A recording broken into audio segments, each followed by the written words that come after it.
Have you been to the grocery store and are they having a big sale on onions? Well, sometimes in the middle of winter they have these freak sales and suddenly they're selling 10 to 15, 25 pounds of onions. And you're thinking, I would love to buy these onions because they are so cheap. But what am I going to do with all of them?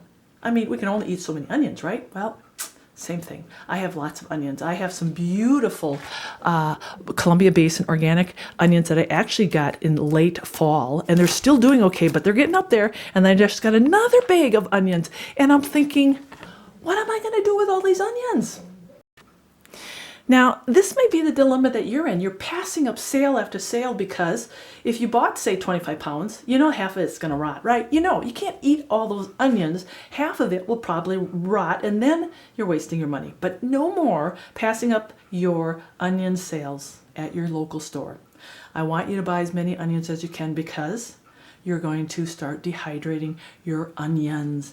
Yes, dehydrated onions. Oh, first of all, the flavor goes beyond any flavor of any onion you will ever taste, even caramelized, even fried, even just raw. I don't know, I love dehydrated onions. And 10 to 15 years, if they're sealed, that's how long they're going to last. 10 to 15 years. So for your pantry and long-term storage, onions got it, man. Onions got it. And then if you open it up, they'll still last 6 to 12 months on your shelf without them going bad. Now, will onions in this state last 6 to 12 months? No. You're going to be wasting your money. So let's get out the Excalibur, or let's get out whatever dehydrator you have, and I'm going to show you the easy way to slice and dice, get them in the trays, and between 4 to 12 hours, depending on how many onions you got, we're going to have some wonderful dehydrated onions within a day. All right, let's get going.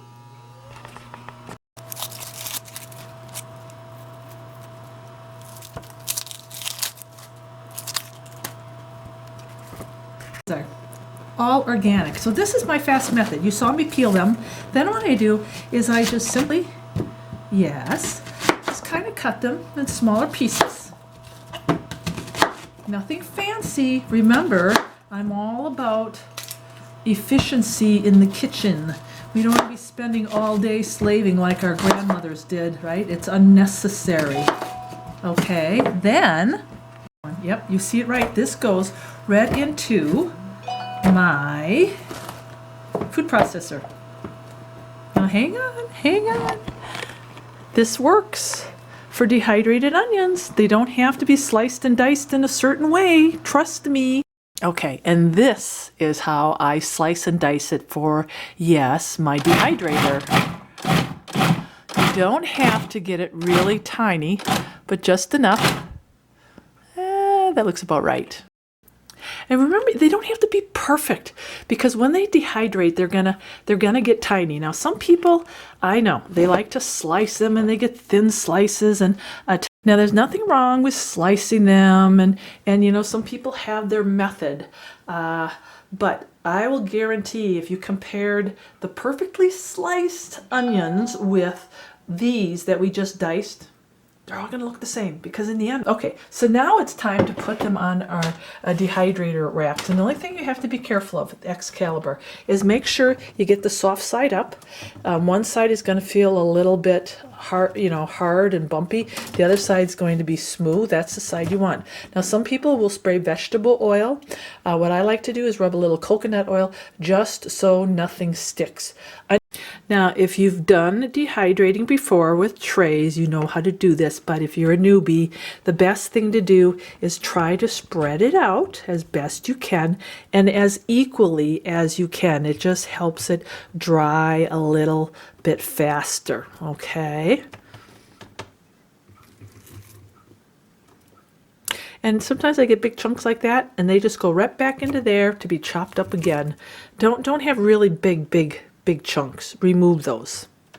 On how many layers you have is going to be your drying time. So they say anywhere between 4 and 12 hours. And you know, I suggest whenever you're doing onions, do it out in the garage, do it in the basement, because they're going to be very, very strong smelling.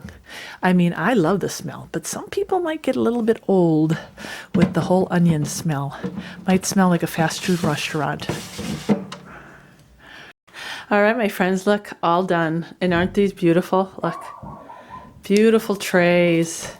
And I would say, I think I set my timer for 5 hours, and this is completely dry. Now what you do with your, and you see how you can cut it like this, and you just throw it in pots of soup. You can throw it in your stews. You can do it as garnishes to your casseroles.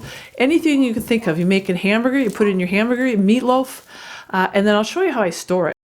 Now, while you are gathering up your onion pieces, I always make sure they're really dry before I put them in the jar, because there may be some pieces that are a little moist. You do not want to be putting them in your jar. So just make sure everything is 100% dry. Just like this, in a jar. And I like my jars, and I just put them on the shelf. And as long as the jar is sealed, I've had my dried onions last for, I think already up to 6-7 years without any mold or anything like that. I didn't have to do Mylar bags, but that's just me. I just put the lid on, and that's how I seal it. You could throw some oxygen absorbers in there if you want, and you can see if that helps a little bit better. But that's my technique for storage on the shelf. For longer term storage, I would probably recommend the Mylar bags or like the Food Saver. But isn't that beautiful? There you go. I told you, all those onions. And now they're dehydrated, and you can use them in everything, and they're never going to rot. They're never going to decay. They're never going to get mold. They're never going to turn into a ball of mush. See? That was easy.